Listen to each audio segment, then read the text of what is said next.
네, 안녕하세요. 이번 시간은 전산세무 2급 90일의 기출문제 풀이를 해보도록 하겠습니다. A형입니다. 자, 1번. 다음 중 대손금 회계 처리에 대한 설명으로 틀린 것은입니다.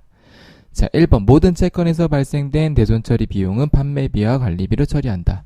자, 채권에서 발생된 대손처리 비용은 판매비와 관리비로 처리한다고는 맞는데요. 자, 이게 모든 채권은 아니죠. 그쵸? 그래서 답은 1번인데요. 자, 매출 채권 외 다른 채권들은 뭘로 처리한다? 영업의 비용으로 처리를 합니다. 그래서 대손 처리의 제일 중요한 게 이거예요. 자, 매출 채권은 판매비와 관리비를 처리하고 매출 채권 외는 영업의 비용으로 처리를 한다. 매출 채권은 외상 매출금과 바디럼이 대표적으로 있죠.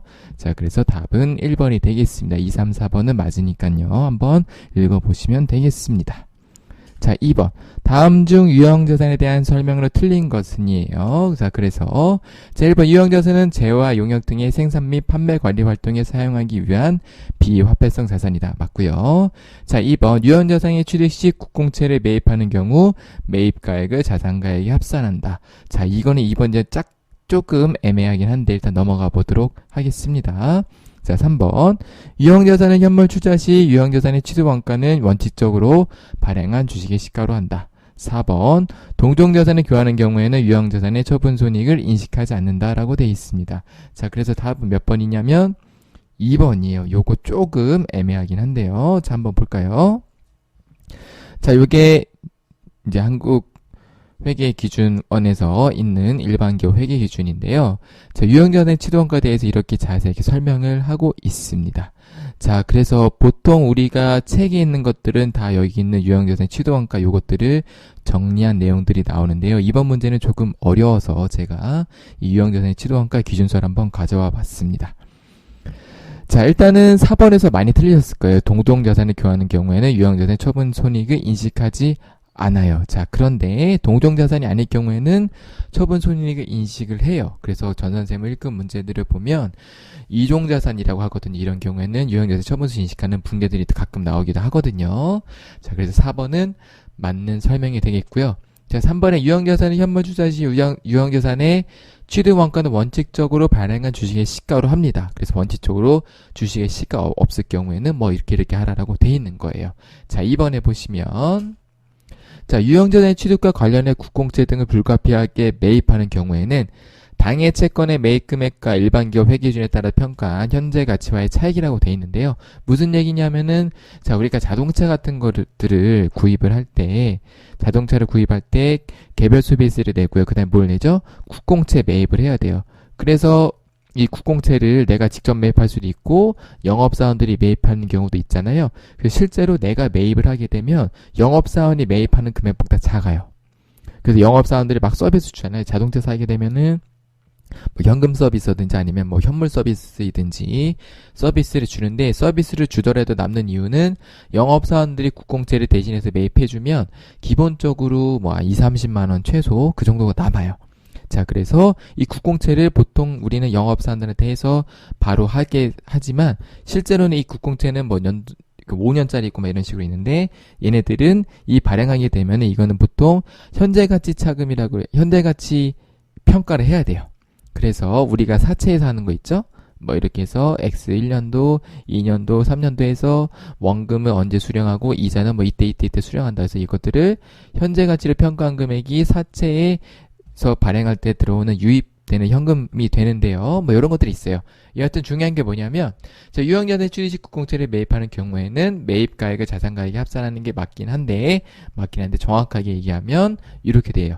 당해 채권의 매입 금액과 일반 기업 회계기준에 따라 평가 현재 가치와의 차액, 실제 가치만 인식을 하게끔 돼 있어요. 그래서 이 문제는 좀 어려운 문제이기 때문에 이렇게 그냥 요 문제를 가지고 정리해 주시면 될 것 같아요. 그래서 조금 어렵게 나오면 지금 이거는 말 문제로 나오지만 조금 어렵게 나오면 이걸 가지고 실제로 분기하는 문제도 나와요.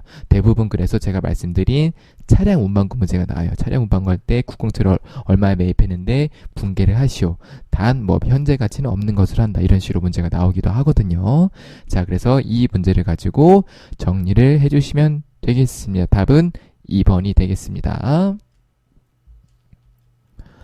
자, 3번. 우리가 보유한 다음에 유가증권을 단기매매 증권으로 분류하는 경우와 매도 가는 증권으로 분류하는 경우.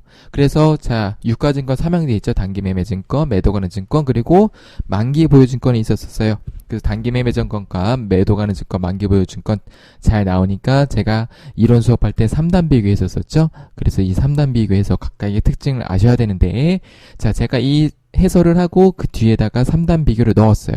정리가 안 되신 분들은 그 뒤에 3단 비교를 보시면 되겠고, 자, 일단은 말로만 해설해 볼게요. 자, 단기매매 증권으로 분류했을 때는 어떻게 한다? 매도하는 증권도 어떻게 한다? 똑같이 기말에 뭘로 평가한다? 공정가치로 평가합니다. 자, 근데 중요한 게 뭐다? 단기매매 증권을 평가한 거를 뭘로 한다? 영업의 손익으로 한다. 매도하는 증권을 평가한 건 뭐다? 기타 포괄손익. 그래서 다음 중 기타 포괄손익, 자본 항목이 뭐죠? 기타 포괄, 죄송합니다. 다음 중 손익 항목이 아닌 것은 이런 식으로 나와요. 그래서 매도하는 증권 평가손익은 기타 포괄손익은 뭐죠? 자본이라고 했었어요. 얘는 수익 또는 비용 계정이 되는 거고요. 그쵸? 그러니까 우리 지금 문제가 뭐냐면 단기 손익의 차이 금액이니까 단기 손익에 영향을 미치는 거, 그쵸? 단기 손익에 영향을 미치는 거는 요거밖에 없어요. 요거는 뭐다? 단기 매매 증권만 단기 손익에 영향을 미치는 거고, 매도 가는 증권은 기타 포괄 손익은 자본 항목이니까 얘는 단기 손익에 영향을 주지 않습니다. 그쵸? 요걸 구분하셔야 돼요. 자, 그래서 이게 머릿속에 학습이 돼 있으면, 단기 매매 증권이랑 매도 가는 증권 나왔는데, 단기 손익의 차이니까 매도 가는 증권은 기타 포괄 손익을 분류되기 때문에 얘는 그냥 무시해도 되겠구나. 그쵸? 아예 X를 쳐버리고 문제를 푸시면 돼요. 자, 그래서 보니까 A회사 주식에 1000주를 주당 만원에 매입하였다. 기말에 A회사 주식의 주당 공동가치가 1,500원으로 평가되었다. 단기 매매 증권으로 평가했을 때는 50만원이 단기 손익에 영향을 미치는 거고요. 매도 가는 증권 평가했을 때는 50만원이 기타 포괄 손익으로 들어가겠죠. 그쵸? 기타 포괄, 그래서 매도 가는 평가 이익이 되겠죠. 그쵸? 자, 그래서 결론적으로 얘기하면은 단기 매매 증권으로 평가했을 때인 50만원만 영향을 미치겠습니다. 답은 3번이 되겠습니다. 자, 그래서 단기 매매 증권, 매도 가는 증권, 만기 보유 증권 정리가 안 되신 분들은 요거를 참고해서 정리를 해주시면 되겠습니다. 자, 4번. 다음은 재고잔에 대한 설명이다. 가장 옳지 않은 것은 1번. 할부 판매 상품의 경우에는 대금이 모두 회수되지 않더라도 상품의 판매 시점에서 판매자의 재고자산에서 제외한다. 그쵸? 2번. 재고자산의 매입원가는 매입금액의 매입운임, 하악료 및 보험료 등 취득 과정에서 정상적으로 발생한 부대 원가를 가산한 금액이다. 맞습니다. 3번. 선적지 인도 조건인 경우 판매되어 우선 중인 상품은 판매자의 재고자산에 포함된다가 아니다. 뭐다? 판매자의 재고자산에 포함되지 않습니다. 그쵸? 그래서 선적지 인도 조건할 때 제가 항상 설명드린 게 뭐죠? 이렇게. 아이고, 너무 대충 그렸다. 다시. 자, 좀 이렇게 그려보겠습니다. 아이고, 왜 이렇게 그리면 안 되지? 네. 자, 그래서 여기 중국이고 한국이에요. 인천이고 여기 상해예요. 상해에서 인천으로 FOB 선적지 인도 조건. 자, 선적지 인도 조건 뭐냐면은 선적이 뭐냐면 배에 실는 거예요. 어떤 이 짐이 있는데 이 짐을 배에다 이렇게 싣는 행위를 선적이라고 하거든요. 선적지 인도 조건은 뭐냐면 이렇게 배에 실으면 판매자가 있고 구매자가 있겠죠. 이렇게 배에 실는 순간에 얘 거예요. 구매자 거예요. 그러니까 선적지 인도 조건인 경우에서 배에 타자마자 구매자의 재고이기 때문에 판매자의 재고 자산에는 포함되지 않는 거고, 얘를 거꾸로 얘기하면 판매자가 아니라 구매자로 바꿔도 맞는 설명이 되겠죠. 그래서 선적의 의미를 이해하시면 좋을 것 같습니다. 답은 3번이 되겠습니다. 자, 4번 볼게요. 재고자산의 장부상 수량과 실제 수량과의 차이에서 발생하는 감모손실의 경우 정상적으로 발생한 것은 매출원가고 비정상적으로 발생한 건 뭐다? 영업의 비용으로 처리한다. 이것도 체크 포인트니까 같이 알아두시면 좋겠습니다. 5번. 다음 중 일반 기업 회계 기준에 따른 자본의 표시에 대한 설명으로 옳지 않은 것은 이네요. 자, 1번 자본금은 보통주 자본금과 우선주 자본금으로 구분하여 표시한다. 맞고요. 자, 2번 자본이용금은 주식 발행 초과금과 기타 자본 이용화로 구분하여 표시한다. 3번 자본조정 중 자기주식은 별도 항목으로 구분하여 표시한다. 그쵸? 자기주식은 별도 항목으로 구분하여 표시하셔야 돼요. 그래서 자, 여러분들이 푸실 때 가장 헷갈리는 게 뭐냐면 자본금은 보통주 자본금과 뭐 자기 주식 이렇게 바꿔요. 그러니까 여기도 주식이란 말이 있으니까 이거 자본금 아니야라고 생각할 수 있는데 자기 주식은 자본 조정입니다. 자, 그리고 4번 볼게요. 기타 포괄손익 등이 방금 설명드렸죠. 뭐가 있다? 가장 대표적인 게 매도, 가능증권, 평가, 손익. 그리고 우리가 나중에 연결 재무제표라는 거를 접하실 일이 있을 수 있는데요. 해외 사업, 환산, 손익, 그리고 뭐 재평가, 잉여금 같은 것들이 있습니다. 그래서 법정 적립금, 임의 적립금 및 미처분 이익잉여금보다 이익잉여금에 속하는 계정이 되겠어요. 그래서 답이 4번이 되겠습니다. 자, 6번 다음 자료에 의해서 제조원가에 포함될 금액은 얼마인가? 자, 제조원가니까 앞에 제조자 붙은 것만 다 더하시면 되겠다. 그쵸? 자, 간접재료비 제조원가 맞고요. 제조공장장 급여도 제조원가 맞죠? 제조기계 감가상각비도 제조원가 맞고, 제조공장 임차료도 제조원가 맞고, 제조공장 화재보험료도 제조니까 맞고, 영업부니까 얘는 판관비, 얘도 판관비, 얘도 판관비가 되겠습니다. 그래서 제조 붙은 것들을 다 더해두시면 얼마냐면 2번에 58만원이 되겠습니다. 자, 7번 다음 중 보조부분 원가의 배분 방법에 대한 설명 옳지 않은 것은 그래서 크게 3개 있죠. 직접 배분법, 단계 배분법, 그리고 상호 배분법이 있어요. 가장 쉬운 거는 직접 배분법, 가장 복잡하고 정확한 거는 상호 배분법이 되겠죠. 자, 1번 직접 배분법은 보조부분 간 용역수수 관계를 전혀 고려하지 않는다. 맞습니다. 자, 2번 단계 배분법은 배분 순위를 고려한 방법 맞고요. 3번 직접 배분법은 가장 정확성이 높은 배분 방법이다.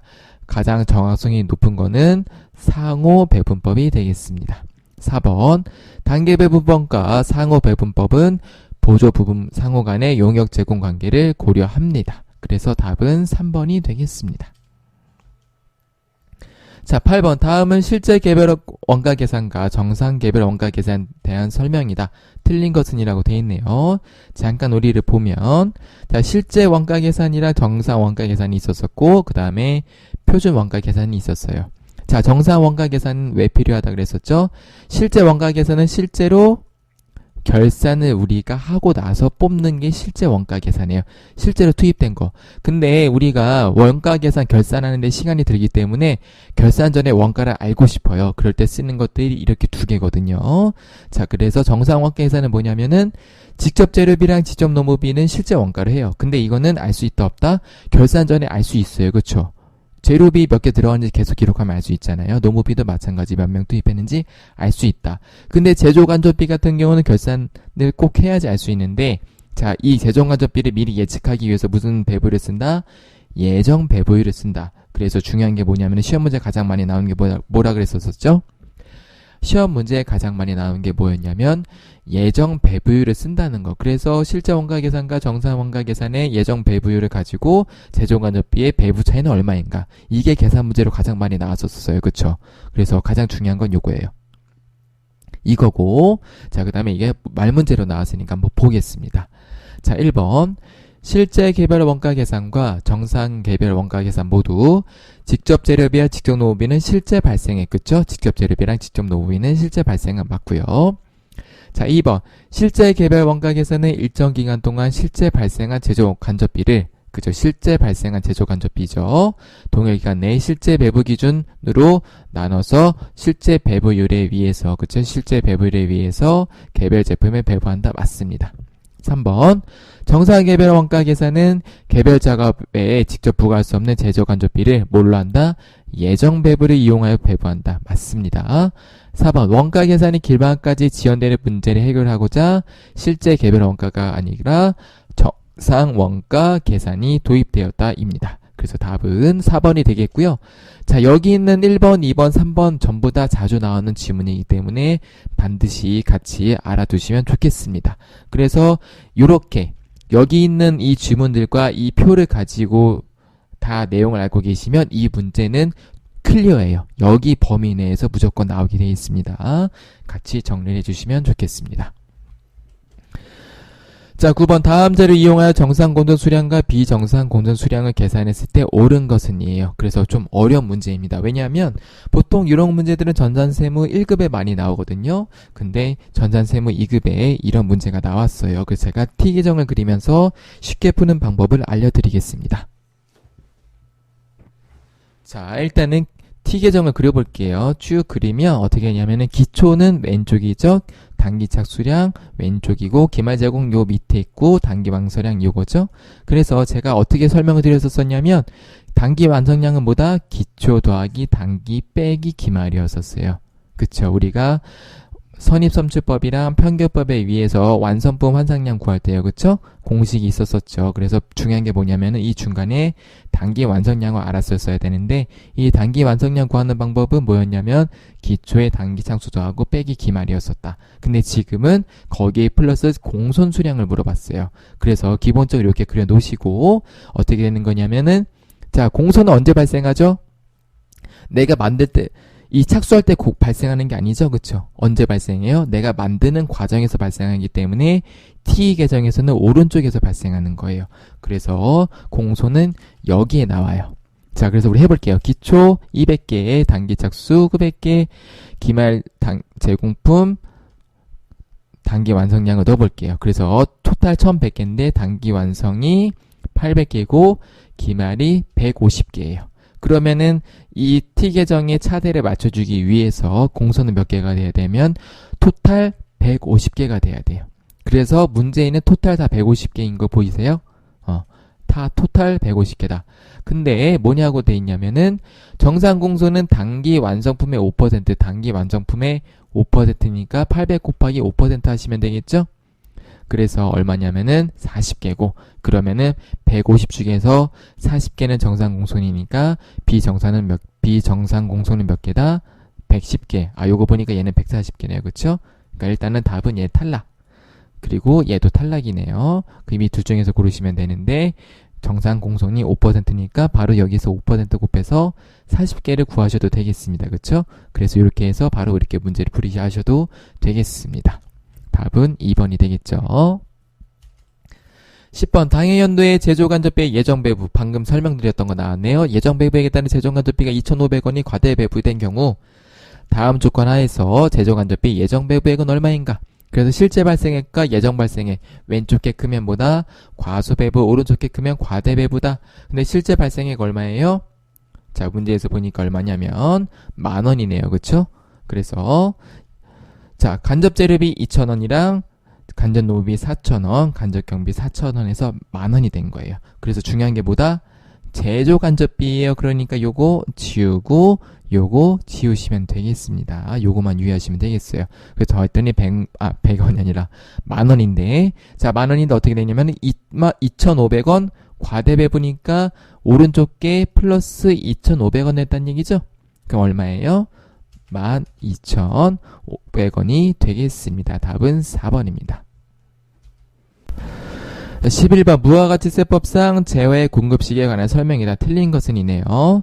자, 1번 재화의 이동이 필요하지 않은 경우는 재화의 공급이 확정되는 때가 아니다. 기본적으로 재화의 공급은 뭐다?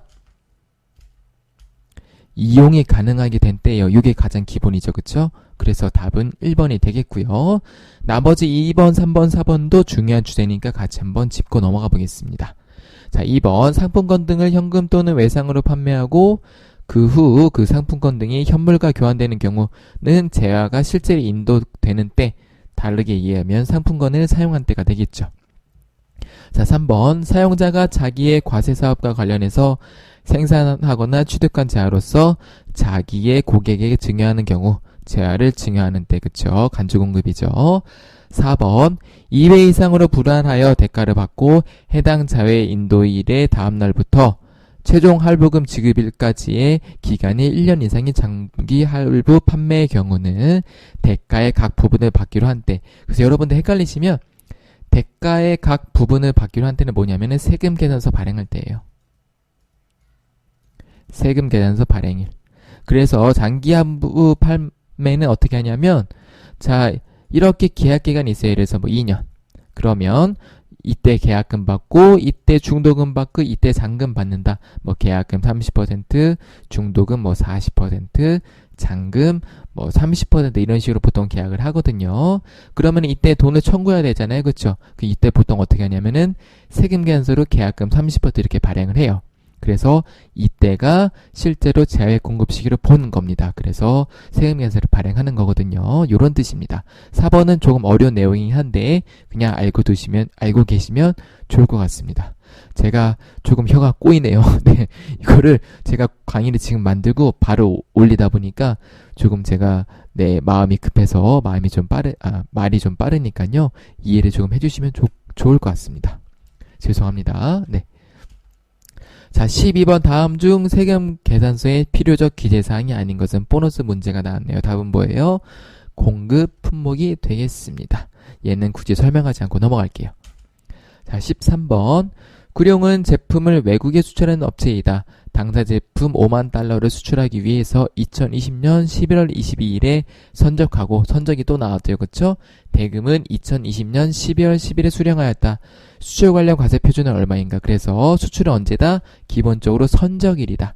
배에 싣는 날짜요. 자, 그래서 기준 환율을 뭘로 써야 되냐면 이걸로 써야 돼요. 자, 그래서 보니까 5만 달러 곱하기 1,000원에서 5천만 원이 되겠습니다. 답은 1번이 되겠죠. 네. 14번 소득세법상 종합소득공제 중 기본공제에 대한 설명으로 가장 옳지 않은 것은입니다. 자, 1번 종합소득이 있는 거주자에 대해서는 기본공제 대상자 한 명당 100만원을 곱하여 계산한 금액을 그 거주자의 해당 기간에 종합소득 금액에서 공제한다. 일단 넘어가 볼게요. 자, 2번 거주자의 배우자로서 해당 과세기간의 소득금액의 합계액이 100만원 이하인 사람은 기본공제 대상자에 해당한다. 맞죠? 그쵸? 요거 중요하고요.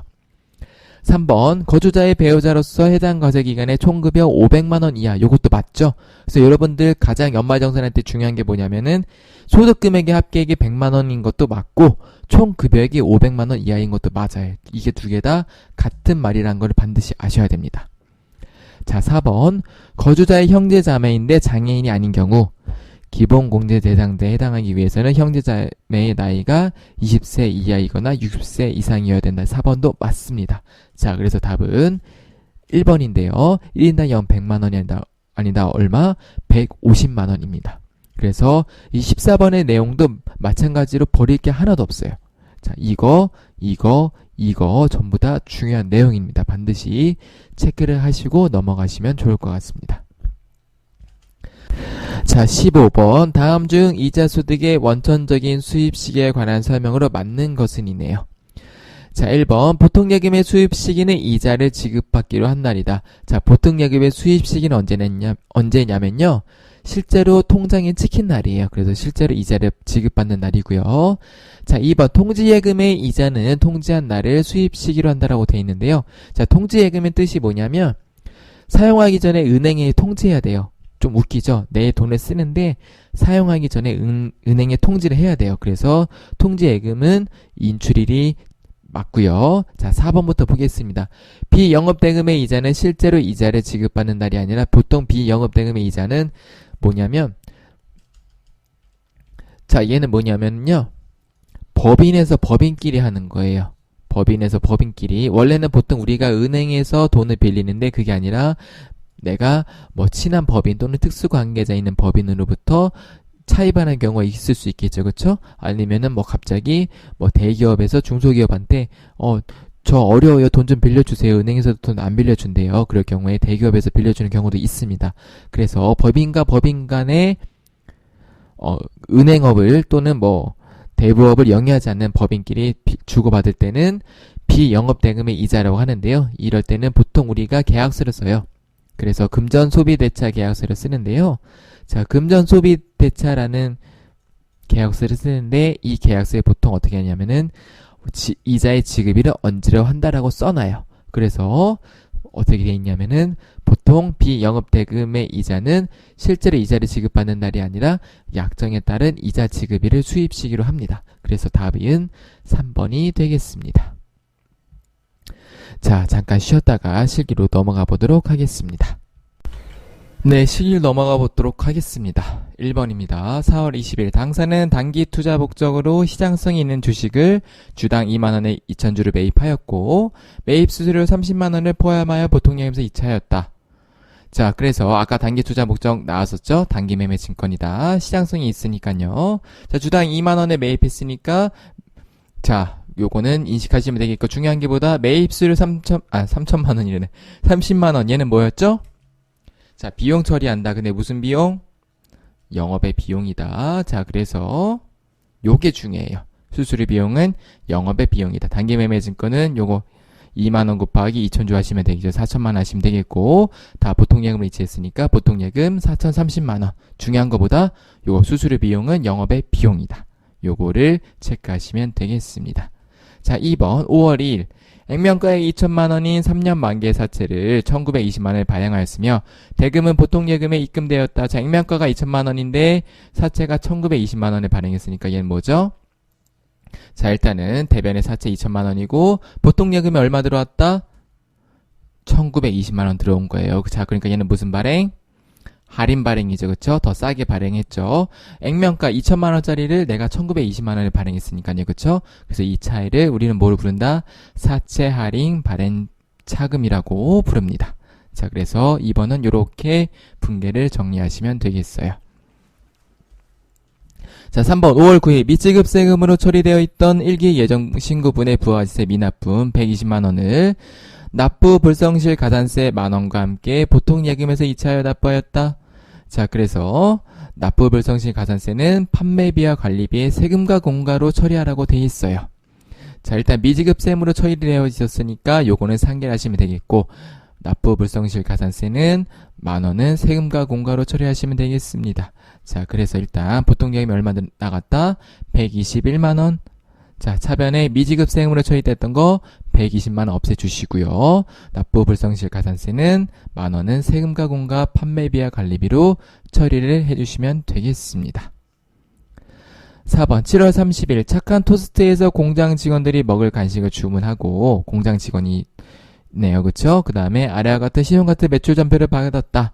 당 거래일 현재 착한 토스트는 간이 거세자이다. 그래서 자, 일반 전표에 입력하니까 굳이 이것까지는 신경 쓰지 않으셔도 되겠죠. 자, 금액이 2만원이고 현대카드니까 요거 체크해서 분개하시면 되겠습니다. 차번에보다 공장 직원이니까 복리후생비 제 2만원 대변은 미지급금 현대카드 2만원 하시면 되겠어요. 자, 5번 8월 21일 외상매출금 계정에 있는 해외 매출처인 뉴욕에 대한 외화 매상 매출금 4만 달러가 전액 회수되고 원화로 환가되어 보통예금에 입금되었다라고 돼 있네요. 자, 그래서 자, 외상 매출금 인식 당시 적용 확률은 1,150원인데 입금 시점의 적용 환율은 1,200원이다. 그러니까 회사 입장에서는 뭐예요?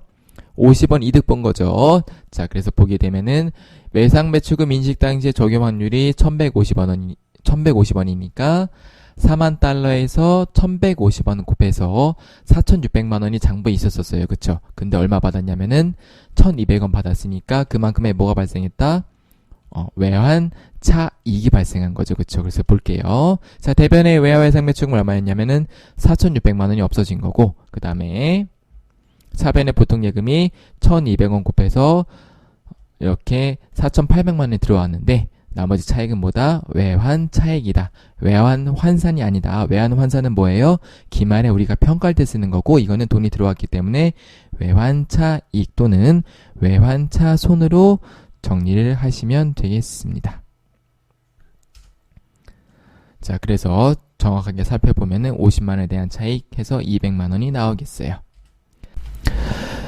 자, 그래서 이 다음에는 메인 매출 전표로 넘어가 보도록 하겠습니다. 1번 공장을 신축하기 위해서 구입한 토지에 대한 토지 정지비예요. 토지 정지비가 뭐냐면 그냥 뭐 토지 정리하는 비용이다 이렇게 생각하시면 되거든요. 자, 그래서 백두건설로부터 전자세금 견세를 발급받았다. 토지 정리비를 1,100만원 썼다. 자, 여러분들 토지에 대한 토지 정지비를 쓴 거죠. 그래서 이건 뭐냐면은 토지의 뭐다? 자본적 지출이에요. 자, 우리의 토지의 취득은 뭐다? 얘 토지보다 취득은 면세예요. 그쵸? 그래서 불공으로 하셔야 돼요. 세금계산서 받았으니까 문제대로 하게 되면은 얘는 불공으로 하셔야 됩니다. 그래서 중요한 거는 불공이다. 면세도 아니다. 전자세금계산서 발행받았으니까요. 그래서 불공하시고 토지의 자본도 지출로 하시면 되겠습니다. 자, 그래서 토지 1100만원, 대변에 보통예금 1100만원 이렇게 정리하시면 되겠어요. 2번, 당사는 수출대행업체인 대일통상의 구매확인서네요. 구매확인서에 의해서 제품을 판매하고 영세를 받았다. 얘 뭐죠? 12영세 내국 신용장 뜨는 구매확인서 등에 위한 수출이죠. 매출이죠. 자, 그래서 12영세 구분은 3번 하시면 되겠고 전자여 체크하시면 되겠어요. 그래서 보게 되면 현금과 어음으로 받았으니까 나눠주시면 되겠죠. 8월 10일에 자, 대품 매출 4천만원, 현금 1천만원, 받으러 대일통상 3천만원 이렇게 해주시면 되겠습니다. 여기 대일통상 돼 있죠. 거래처 넣어주시면 되겠어요. 3번, 공장에서 사용하던 기계장치를 대운상사에 매각하고 전자세금계산서를 발급받았다. 판매대금은 다음 달 말일에 받기로 하였다. 단, 단기의 감가상각비는 고려하지 말고 한 해 전비로 입력할 것. 그래서 요거는 매출세금계산서니까 10일 과세로 하시면 되겠어요. 자, 이거는 자주 나오는 거죠. 유형자산 매각 회계 처리. 그래서 항상 이렇게 하시면 돼요. 자, 어떻게 하냐면은 첫 번째로 취득가액 없애주고 그 다음에 재무상태표에 있는 감가상각 누계액 없애주고요. 그 다음에 부가세 인식해 주시고 이제 처리하시면 됩니다. 자, 얼마 받죠? 330만원의 매각이죠. 미수금 330만원 이렇게까지 하고 나머지는 대차 잔액을 맞춰주시면 되겠습니다. 그래서 자, 차변이 100만원 부족하네요. 그래서 어떻게 하냐면은 유형자산 처분 손실 100만원 이렇게 달아주시는 거예요. 검증 항상 해야죠. 어떻게 하냐면 자, 장부가액 빼기 처분가액 하시면 돼요. 장부가액이 얼마예요? 600인데 내가 200만큼 상각했으니까 장부가액은 400만원인데 400만원짜리를 얼마에 판매했어요? 부가세 빼고 300만원에 매각했어요. 그러니까 나는 처분 손실이 얼마 발생했다? 100만원 발생한 거죠. 맞네요. 이렇게 검증하시면 되겠습니다. 4번 9월 9일 주 서울로부터 원재료를 매입하고 전자세금계산서 발행했으니까 얘는 뭐다? 50일 과세 전자여. 그래서 매입대금 중 5월 1일에 지급한 선급금 100만원을 제외한 나머지 금액을 보통예금으로 지급하였다. 자, 계약금 지급한 건 뭐다? 선급금이고 계약금 수령한 거는 선수금. 친절하게 선급금이라고 돼 있죠. 그래서 선급금 먼저 상계를 해주시면 되겠어요. 자, 일단 원재료 1300, 부가세 130인데 자, 선급금 서울에 받은 거 없애주시고 나머지는 뭐다? 보통예금으로 지급했으니까 나머지 금액은 보통예금으로 분계를 해주시면 되겠습니다. 5번 당사의 판매부서는 거래처 접대용 근저화환을 주문하고 다음과 같은 전자계산서를 발급받았다. 전자계산서 발급받았으니까 뭐다? 53면세 전자여 하시면 되겠고 거래처는 제이슨 꽃 화원이네요. 접대용 근저화환이니까 어떻게 하면 되겠어요? 자, 접대비 8만원 그리고 외상으로 했으니까 미지급금 제이슨 꽃 화원 8만원 분계해 주시면 되겠습니다. 자, 다음 문제로 넘어가 보도록 하겠습니다. 자, 1번. 이 문제 하나에서 두타 전자는 과일인 사과와 복숭아를 가공하여 통조림을 제조하는 중소기업이라고 되어 있어요. 자, 이거는 이 문제를 풀기 위해서 그냥 주어진 거니까 그냥 이렇구나. 위제 매입세 공제에 해당하는 기업을 해주시기 위해서 이렇게 문제를 준 거고요. 자, 여기서 체크할 게 굳이 체크를 한다고 하면 뭐냐면은 중소기업을 체크하면 돼요. 왜냐면 중소기업인지 개인인지 또는 중소기업이 아닌지에 따라서 공제율이 변하기 때문에 그렇죠. 그래서 중소기업이 보통 나오기 때문에 이렇게 알아두시면 되겠고요. 위제 매입세 공제 신고서를 작성하시면 되는데요. 자, 중소기업은 공제율이 얼마냐면은 104분의 4고요. 한도율을 40%다 이렇게 알아두시면 돼요. 아마 입력할 때 다시 한번 우리가 보면 되겠습니다. 그래서 중소기업을 가지고 이렇게 정리를 해주시면 되겠고요. 자, 한번 해볼까요? 일단 매입자료 있으니까 요거 입력하시면 되겠죠. 그쵸? 그리고 보니까 자, 1기 예정시의 과세표준은 1,500만원인데 확정시의 과세표준은 2,000만원이니까 각각 입력해 주시면 되겠고요. 자, 중요한 게 뭐다? 기계공급가액, 유형자산 등 고정자산 등 취득가액은 매출가액은 제외하는 건데요. 자, 여기 보시면은 요거는 제외했다고 돼 있기 때문에 고려할 필요가 있다 없다? 없어요. 그래서 원칙은 기계 등 고정자산 공급가액은 제외합니다. 그래서 파란색으로 표시한 거는 요거는 제외를 해주시면 되겠고요. 자, 3번에 예정신고 시 위제 매입세액 18만원을 공제받았다라고 되어 있습니다. 그래서 요거 같이 입력해 주시면 되겠죠? 그래서 제가 입력을 한번 해보도록 같이 해보겠습니다. 자, 그래서 제가 미리 이렇게 띄워놨어요. 자, 그래서 부가가치세에 어딨냐면은 미제 매입세 공제 신고서죠. 자, 일기 확정 신고니까 4월부터 6월까지 하시면 되겠고요. 자, 그 다음에 이제 입력을 해주시면 되는데요. 첫 번째가 뭐냐면은 한솔청과 그 다음에 자, 취득일자가 얼마냐면은 2020년 5월 31일 구분이 뭐냐면은 계산서, 물품명이 뭐냐면은 이거 왜 안 넘어가지? 네, 물품명은 사과, 수량은 1000개네요. 그 다음에 자, 매입가액이 얼마냐면 1000만원. 자, 그렇게 하시면 되겠고, 자, 공제를 얼마라고요? 요거. 그러면 자동으로 계산이 돼서 나오죠. 그 다음에 이 밑에다가 어떻게 하시냐면 입력을 여기다 하셔도 되고요. 뭐 딴 데다 하셔도 되는데 저는 그냥 여기다 해볼게요. 아까 예정분이 얼마냐면은 1500, 확정이 2000. 그 다음에 한도율은 자동으로 이렇게 나올 거예요. 그래서 요거는 보통 어디서 끌어오냐면은 우리가 기초정보에 다 중소기업으로 등록돼 있으면은 자동으로 이렇게 한도율이 끌려오거든요. 그래서 제가 참고로 넣었지만 혹시 안 따려면 40% 넣으시면 되는데 다 딸려올 거예요. 그래서 우리는 요거 공제율만 기억하시면 될 것 같습니다. 자, 그 다음에 예정신고분 얼마였냐면은 18만원 공제받았으니까 이렇게 입력을 해주셔도 되고요. 자, 그 다음에 두 번째 게 뭐냐면 두솔청과 취득일자가 2020년 6월 10일 그 다음에 구분이 신용카드네요. 물품이 복숭아 그 다음에 50개였나? 네, 500개 얼마냐면은 500만원. 똑같이 104분의 4. 그럼 자동으로 나오고 내가 입력을 했기 때문에 이렇게 나올 거예요. 그쵸? 자, 이렇게 처리를 하시면 되겠습니다. 이렇게 하고 입력하시면 끝이에요. 저장하고 나오시면 되겠습니다.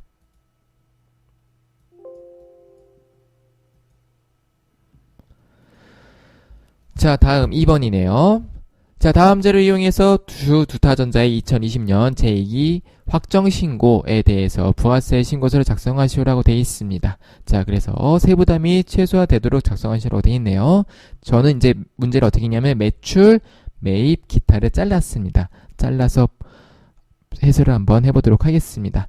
자, 일단은 제품 매출 요거는 그냥 입력하시면 되겠죠. 전자세무사 발급이니까요. 신용카드를 결제한 매출이니까 요거는 전자세무계에서 미발급돼 있네요. 그쵸? 그러니까 그냥 바로 신용카드에만 입력하시면 되겠고, 그 다음에 내국 신용장이니까 수출이네. 그쵸? 근데 영세율이 발급됐으니까 세금계에서 발급분에 입력하시면 되겠고, 그 다음에 재활 직수출은 세금계산서가 없으니까 미발급이니까 기타 입력하시면 되겠고, 대손 확정된 매출채권은 대손세 공제 요건을 충족했으니까 입력하시면 되겠는데요. 자, 같이 한번 해볼까요?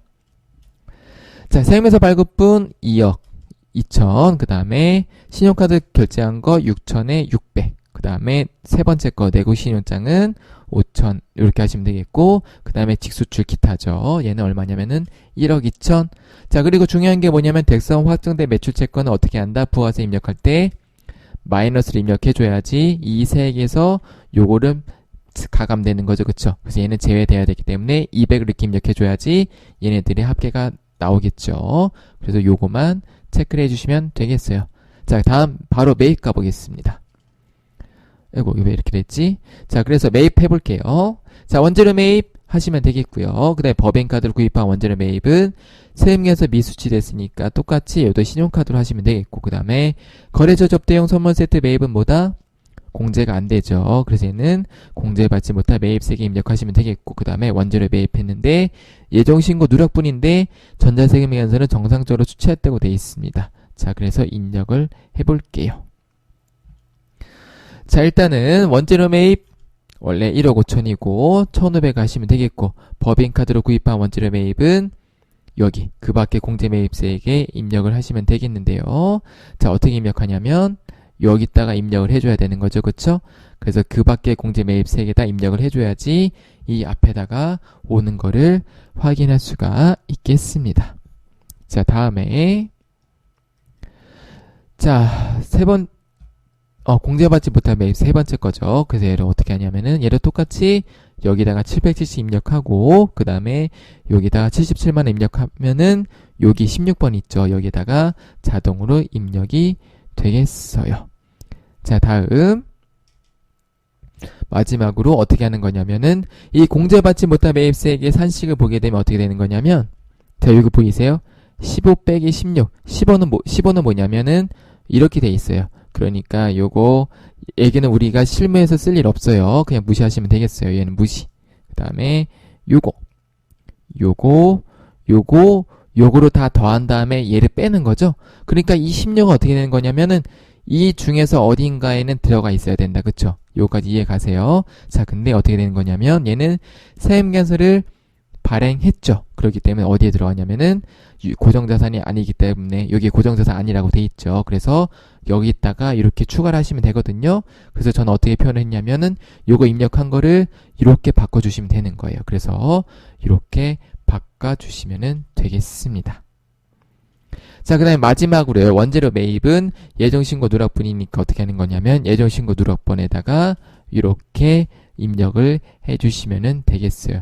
전자세금 계산서는 정상적으로 수취이기 때문에 가산세는 없습니다. 자, 마지막이요. 자, 그래서 여기는 이렇게 1억 700과 1670만원이 나오는 걸 확인하셔야 돼요. 그래서 요거를 만약에 놓치셔도요. 이 금액을 가지고 항상 검토하는 습관을 들이셔야 돼요. 그래서 어떻게 하는 거냐면, 자, 요거 맞네, 그쵸? 얘도 맞네. 얘는 아니죠? 얘 맞죠? 얘네 더하면 얼마예요? 요거죠. 그리고 얘네 더하면 얼마다? 이거입니다. 그래서 항상 이렇게 나오는 거를 검토를 하셔야 돼요. 그래서 얘도 아니다는 거를 체크를 하시는데 다만 여기다가 입력을 해줘야 된다. 이렇게 체크하시면 되겠습니다. 자, 그리고 마지막 세부담이 최소화되도록 작성하시라고 돼 있기 때문에 전자신고한 걸 얼마다? 10,000원 공제받죠. 그쵸? 그래서 그 밖에 경감 공제세액에다가 전자신고세액 공제를 10,000원을 입력해 주시면 마무리가 되겠습니다. 자, 4번 결산자료 입력입니다. 2020년 2기 부가가치세 확정신고와 관련해서 부가가치세 대금 1,200만원 및 부가가치세 예수금 2,000만원 그리고 전자신고세액 공제 10,000원이 발생하였다. 부가가치세 관련 회계 처리를 하시오라고 돼 있고, 납부세액은 미지급세금, 환급세액은 미수금으로 처리하시고 전자세액 공제액은 자비익으로 처리하고 돼 있습니다. 그래서 어떻게 하는 거냐면은 부가세 대급금과 예수금을 상계 처리해서 상계하시고 그 다음에 전자신고세액 공제 10,000원을 자비익으로 잡으시고 나머지 차액을 미지급세금 또는 미수금으로 하시면 되겠죠. 해보겠습니다. 자, 일단은 부가세 대금 1,200 먼저 없애주시고 그 다음에 부가세 예수금 2,000만원 없애주시고요. 그 다음에 어떻게 한다? 자비익 10,000원 없애주시고 대차 차익을 조정하면 된다. 자, 대차 차익을 조정하려고 보니까 대변이 부족하네요. 그쵸? 그러니까 얘는 뭐다? 우리가 미지급 세금인 거를 확인할 수가 있겠습니다. 그래서 이렇게 분계 처리를 하시면 되겠어요. 자, 2번. 당사는 부동산 임대 사업을 하고 있다. 부동산 임대 사업을 하고 있기 때문에 임대료 수입을 계상할 수 있는 겁니다. 자, 11월 1일 임차인으로부터 6개월치 임대료 120만원을 미리 받고 수령일에 전액 임대료 수입으로 계상하였다. 단 월할 계산으로 하며 회계 처리 시 음수로 입력하지 말 것. 자, 이거 기계적으로 푸는 경우가 있어요. 그래서 중요한 게 뭐냐면 기간을 항상 확인하셔야 되거든요. 2020년 11월 1일부터 2021년 4월 30일이니까 얘는 몇 개월이다? 6개월이다. 내가 이거 문제 풀다 보면요. 시험장에서 기계적으로 12개월로 푸는 경우가 있어요. 근데 12개월로 푸시면 안 되고 6개월로 푸셔야 됩니다. 요거 반드시 체크하셔야 된다. 자, 그 다음에 풀어볼까요? 자, 기간이 이렇게 있는데 자, 11월 1일부터 4월 30일이니까 6개월이다. 이게 임대 기간이다. 그래서 요거 12월 31일까지는 뭐다? 단기 수익으로 인식해야 되고 그 다음은 차기 수익으로 인식을 해야 된다. 그쵸? 그래서 우리가 단기로 수익을 인식할 금액을 역산하시면은 금방 풀 수가 있거든요. 자, 그래서 보니까 11월 1일 날 회계처리 어떻게 했냐면 임대료 수입했어요. 그러니까 수입으로 매출 계산한 게 120이 있으니까 어떻게 된다? 단기 수익 인식할 금액만 남겨야 되니까 차기로 차기로 인식할 수익 금액을 없애주시면 되는 거예요. 다시 단기에 임대료 수입을 다 잡아버렸으니까 차기로 수익할 인식 금액을 빼면 단기 수익 인식 금액이 남겠죠? 그래서 이렇게 하시면 되겠는데 그래서 분계는 어떻게 하셔야 되냐면은 이렇게 하셔야 돼요. 단기 임대료 수입 얼마냐면은 120에서 11월 12월이니까 2개월치죠? 그래서 6분의 2에서 40만 원만 남아야 되니까 얼마를 없애줘야 된다? 80을 없애주시는 거예요. 그래서 차변에 80, 그 다음에 선수 수익 80 하시면 되겠습니다. 자, 3번. 아래에 제시된 자료를 토대로도 당초에 할증 발행된 사채 이자 비용에 대해 회계 처리하시오라고 되어 있습니다. 단 전편은 하나로 입력할 것. 그래서 2020년 귀속 사채 액면 이자는 55만 원으로 보통 예금에서 이체됐다. 2020년 귀속 사채 할증 발행 차금 상각액은 21만 5,300원이다. 자, 그래서 자, 요거는 뭐냐면은 중요한 게 할증 발행이에요. 할증 발행 상각은 어디에 간다? 자, 이렇게 되는 거예요. 최초 분계가 우리 아까 잠깐 봤지만 사채가 얼마? 보통 예금이 얼마? 근데 얘는 아까 우리가 문제 푼 거는 사채가 예를 들어서 1000만 원이라고 하면 보통 예금이 900만 원이 들어왔어요. 그쵸? 그래서 실제로 액면가보다 더 적게 발행했기 때문에 여기에 뭐다? 사채 할인 발행 차금이에요. 그쵸? 근데 지금 경우는 뭐냐면 자, 사채가 1000만 원, 여기는 뭐 자, 1000만 원을 가정해보게요. 1000만 원인데 보통 예금이 이만큼 들어온 거예요. 그래서 어떻게 한 거냐면은 사채 할증 발행 차금으로 얼마를 인식을 한 거예요. 그쵸? 이게 최초 분계고요. 기말 분계 어떻게 하는 거냐면 이렇게 하는 거예요. 자, 얘는 어떻게 한다? 상각하는 거죠. 상각하시면 돼요. 그리고 내가 이자를 이체했으니까 어떻게 된다? 보통 예금이 얼마 나가는 거예요. 그래서 이런 사채 할증 발행 차금이랑 보통 예금의 차액을 뭘로 한다? 이자 비용으로 회계 처리해 주시면 되거든요. 자, 그래서 이 문제를 이렇게 물어보는 거예요. 그러니까 액면이자 55만 원 이렇게 들어가시면 되겠고 할증발의 상각이 이렇게 들어가면 되겠고 나머지 비용은 이자 비용이다. 그래서 이게 할증인지 할인인지에 따라서 분계가 달라지기 때문에 반드시 체크를 하시면 되겠습니다. 자, 그래서 어떻게 하는 거냐면 이렇게 보통 예금 55만 원, 사채 할증 발행 차금 21만 5,300원 나머지 차액을 이자 수익으로 인식해 주시면 되겠습니다. 자, 4번 당해연도 퇴직급여 추계액은 생산직이 1억, 관리직이 6천만 원이고 이미 설정된 금액이 생산직은 5천이고 관리직은 2,500이다. 당사는 퇴직급여 추계액의 100%를 퇴직급여 충당부채로 계산한다고 되어 있으니까 크게 어렵지 않죠? 네, 바로 해볼게요. 자, 미설정된 퇴직급여랑 퇴직급여 충당부채를 설정하시면 되는 겁니다. 그래서 실제로 설정한 건 5천만 원인데 추계액이 1억이니까 5천만 원 더 하시면 되겠고 관리직도 마찬가지로 2,500을 계상했는데 6천만 원 해야 되니까 3,500만 원을 더 분계하시면 되겠죠? 그래서 이렇게 하시면 되는 거예요. 퇴직급여제 생산 직원이니까 5천만 원 하시면 되겠고 퇴직급여판 관리직 하시면 되겠고 대변에 퇴직급여 충당부채를 인식해 주시면 되겠습니다.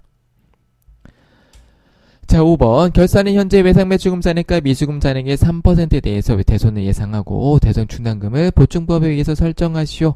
자, 그래서 대손 충당금 아까 이론 문제에서도 설명했지만 중요한 게 뭐다? 자, 대손상각비는 어떻게 한다? 매출채권은 대손상각비 편으로 하고 매출채권 이외에는 기타의 대손상각비 즉 영업의 비용으로 처리한다. 요게 포인트였죠. 자, 그래서 기말 잔액 보니까 이렇게 돼 있네요. 자, 그래서 매상 매출금은 기말 잔액에서 몇 %? 3% 설정하면 되는데 대손 충당금이 415만 원이 쌓여 있으니까 이 설정 대상 금액에서 얘 금액을 빼시면은 939만 2,360원이 나오죠. 보충법에 의해서 이만큼 설정해 주시면 되겠고, 자, 미수금은 대손 충당금이 없으니까 이 5,380만 원에 대한 3%를 바로 계산해 주시면 되겠습니다. 자, 그래서 분계는 이렇게 되겠죠. 자, 외상매출금은 대손상가비 판 939만 2,360원, 미수금은 뭐다? 기타의 대손상가비, 이렇게 설정을 해주시면 되겠습니다. 아이고, 제가 요거 안 바꿨네요. 단기 대여금이 아니라 미수금이 되겠습니다. 그래서 이렇게 정리를 해주시면 되겠습니다. 자, 다음, 자, 원천징수입니다. 당사는 매월 말일에 급여를 지급하고 있다. 자, 이영미의 아래 5월 급여 대자령을 바탕으로 급여자를 입력해서 급여 항목과 공제 항목을 입력하고 원천징수 이행사항한 신고서를 작성하시오. 단 수당 공제 등록 시 해당 없는 항목은 사용 여부를 불허하고요. 그 다음에 월정액 정기 부정기 여부를 무시한다. 또한 식대와 육아수당은 비과세 요건을 충족하며 전월 2월달 미환급세액은 63,000원으로 가정한다고 되어 있습니다. 자, 그래서 얘를 같이 한번 실습을 해볼게요.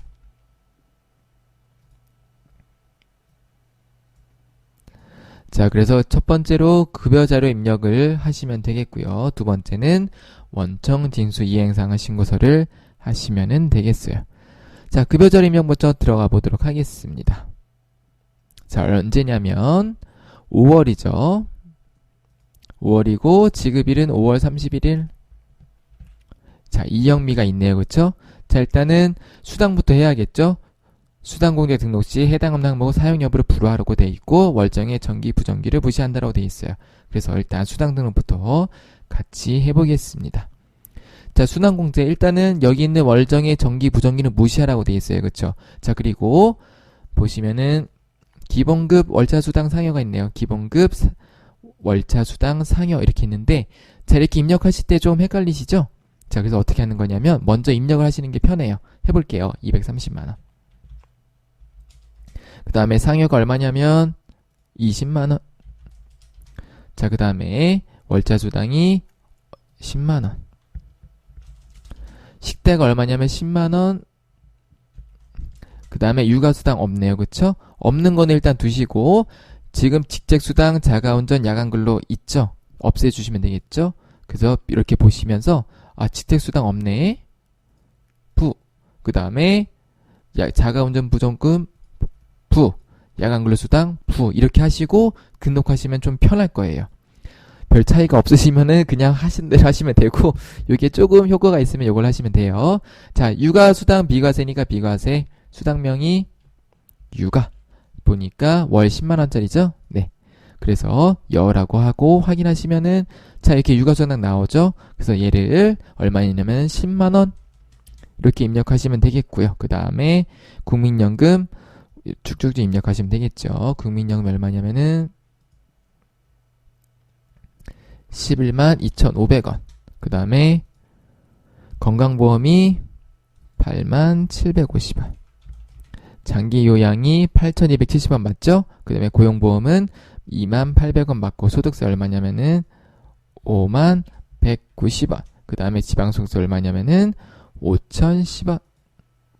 나오는 거를 이렇게 확인할 수가 있겠습니다. 자, 다음에 이제 뭐 해야 하는 거냐면은 자, 원청징수 이행상한 신고서 작성해야 되죠. 자, 이렇게 한 다음에 나오신 다음에 자, 원청징수 이행상한 신고서 가셔서 똑같이 5월이죠. 자, 그러면은 자, 보면은 뭐 말이 없으면은 정기신고를 하시면 되겠고요. 자, 그러면은 우리가 입력한 게 이렇게 나옵니다. 자, 근데 이제 뭐가 있냐면은 전월 2월 된 미환급세액이 있죠. 그래서 얘는 어떻게 입력하냐면은 여기다가 미환급이니까요. 여기다가 63,000원 입력을 하시면은 되겠습니다. 자, 요거는 자동으로 나오는 거기 때문에 그냥 무시하셔도 돼요. 자, 그래서 이렇게 정리를 하시면 되겠습니다. 저장하시면 되겠고요. 자, 이제 마지막입니다. 다음에 연말정산 관련 자료를 보고 사무직사원 최민상에 뭐라 하냐면은 세부담 최소화를 위한 연말정산 추가 자료를 입력하시오라고 돼 있네요. 그쵸? 총 금액 5천만 원이니까 신용카드 할 때 우리가 고려하면 되겠는데 총 금액이 5천만 원이니까 고려할 필요는 없다. 그쵸? 한도액은 얼마였다? 한도가 아니라 기준액은 7천만 원. 그래서 아마 입력할 때 그 칸에 나올 겁니다. 그래서 그거만 체크하시면 되겠고요. 자, 보겠습니다. 추가 자료부터 보고 하시는 게 좋아요. 그쵸? 여기에서 누가 공제 대상이고 아닌지를 먼저 확인하시면 되겠죠? 네. 자, 그래서 자, 배우자는 소득이 없고 자녀도 소득이 없고 모친은 주거 형편상 별거이고 부동산 임대소득 금액이 있으니까 이분은 대상이 아닌 거죠. 그쵸? 자, 이렇게 체크를 하신 다음에 보겠습니다. 자, 보험료. 본인 저축성 보험료. 자, 저축성 보험료 된다, 안 된다? 안 됩니다. 자, 그 다음에 본인 자동차 보험료 되고 배우자 보장서 보험료 되겠죠. 자녀도 됩니다. 자, 위료비. 본인의 보약 구입. 근데 건강 증진 목적이다. 안 되죠. 그 다음에 모친 질병치료 목적비 병원비 최민상의 신용카드로 결제됐으니까 얘는 됩니다. 자, 그 다음에 배우자 임플란트 시술비 200만 원 있으니까 얘도 되겠죠. 치료 목적이니까요. 그 다음에 교육비 보겠습니다. 본인 대학원비는 되고 모친 노인대학 등록금은 된다, 안 된다? 안 되죠. 그 다음에 자녀 유치원비는 인정이 됩니다. 자, 그 다음에 기부금이 있어요. 본인 종교단체 기부금과 배우자 정치자금 기부금이 둘 다 되는데요. 자, 아이고 죄송합니다. 배우자 정치자금 기부금은 안 되죠. 네. 그래서 자, 본인 종교단체 기부금은 이따가 우리 입력할 때 종교단체 기부금에 입력하시면 되겠고, 자, 그 다음에 신용카드 등 사용액이 있어요. 본인 신용카드랑 배우자 신용카드 둘 다 된다, 안 된다? 얘는 됩니다. 되는데요. 자, 본인 신용카드 1,305만 원과 배우자 신용카드 700만 원이 있는데 이 안에 보기를 보시면서 여기서 되는 거 안 되는 거를 고르셔야 돼요. 그래서 한번 볼게요. 자, 위료비 항목 중 신용카드를 결제한 모친 병원비 220만 원이 있는데, 자, 얘가 좀 논란이 있는데요. 세부담 최소화하기 때문에 얘는 일단 입력을 해주시면 되는 거예요. 그래서 얘는 된다라고 보시면 되겠고, 자, 그 다음에 대중교통 이용분과 전통시장 사용액은 구분해서 입력을 해주셔야 되겠죠. 그래서 얘는 구분하시면 되겠고, 자, 배우자 신용카드 700만 원 얘도 되는데 대중교통 이용분과 전통시장 사용분을 구분해 주시면 되겠다. 그래서 전통시장 사용분 얼마냐면은 100만 원이 되겠고요. 대중교통 이용분은 더하니까 105만 원이 되겠습니다. 그래서 이렇게 구분해서 입력을 해주시면 되겠어요. 입력까지 같이 해보도록 하겠습니다.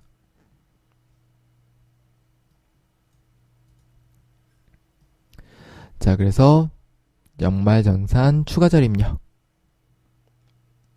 자, 들어가셔서요.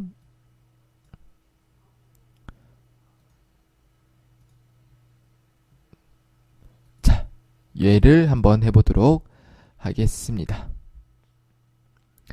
자, 일단은 쭉 기본적인 게 나와 있는 게 확인이 되죠. 그래서 뭐부터 할 거냐면은 보험료부터 해볼까요? 저 위에 있는 문제부터. 잠시만요. 조금 키워볼게요. 숫자가 잘 안 보이네요. 자, 그래서 보험료 얼마냐면, 자, 본인이 55만원, 배우자 72만원, 자녀 24만원인데, 자, 보험료는 보면은 우리가 일반과 장애인이 있는데, 자, 장애인은 없으신 거죠. 그래서 여기 있는 거 다 더하시면 되겠어요. 더하면 얼마냐면, 잠깐만요. 계산기 좀 눌러볼게요. 여기 계산기가 있었던 것 같은데, 그쵸? 여기 없나? 네, 계산기 있죠. 그래서 여기다 한번 해볼게요. 진짜 한번 풀어본다는 느낌으로 해볼게요. 55만원, 72만원, 24만원. 얼마냐면은 151만원이죠? 151만원. 자, 다음에, 자, 교육비였죠? 아, 병원비네. 자, 위료비였죠? 그래서 위료비도 눌러주시면, 아이고, 이게 같이 안 되는구나. 자, 220만원이라, 이거 굳이 뭐 덜 쓸 필요는 없는데, 이렇게 해서 440만원이 나오면 되겠죠. 420만원. 자, 그래서 보면은, 자, 난임수술비 없죠. 그 다음에 65세 이상자 모친 아까 71세 했어요. 그쵸? 그래서 모친 220만원. 그 다음에 그 밖에 공제 대상자 누구냐면은 배우자 200만원. 이렇게 하시면 되겠습니다. 자, 다음에 교육비, 본인 대학원비랑 해볼게요. 본인 거 전액 얼마냐면은 600만원. 그 다음에 자녀 유치원비가 있었는데 자녀가 몇 살이었냐면은 만 5세니까 유치원이래. 그쵸? 그러니까 요 취약정 아동에 얼마냐면은 100만원을 입력해 주시면 되겠어요. 확인. 자, 이렇게 하시면 되겠고, 기부금이 있네요. 본인 종교단체 기부금 얼마냐면은 종교단체, 네, 여기 있네요. 그쵸? 300만원을 입력해 주시면 되겠어요. 다음에 마지막으로 신용카드인데요. 자, 신용카드는 보시면은 한번 설명을 잠깐 볼까요? 여기 보이시나요? 공제한도 산출 방법. 그래서 총 급여가 7천만원 이하일 때는 그냥 입력하시면 되겠고, 이상일 때는 이렇게 구분이 좀 돼 있긴 하거든요. 그래서 나중에 입력할 때 7천만원 구분되는 입력한이 있는데 요건 일단은 무시하고 5천만원이니까요. 그쵸? 일단 입력을 해보도록 하겠습니다. 자, 그래서 신용카드 사용금액이 얼마냐면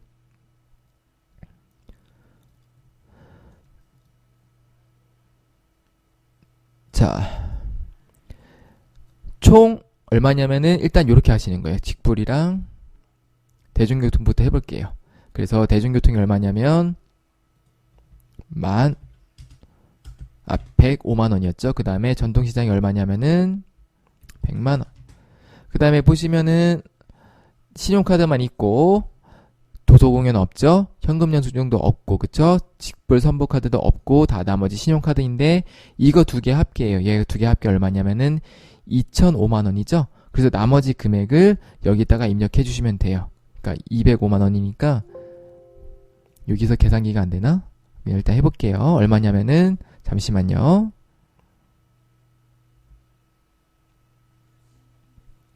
(1,800만원인가) 네. 그래서 이렇게 입력을 해서 2,050만원이 나오게 해주시면 되겠어요. 확인. 자, 그래서 나머지 누락된 거 있는지 없는지 확인하시면 되겠습니다. 나머지 아마 누락이 없을 거예요. 그쵸? 그래서 이렇게 마무리를 하시면 되겠습니다.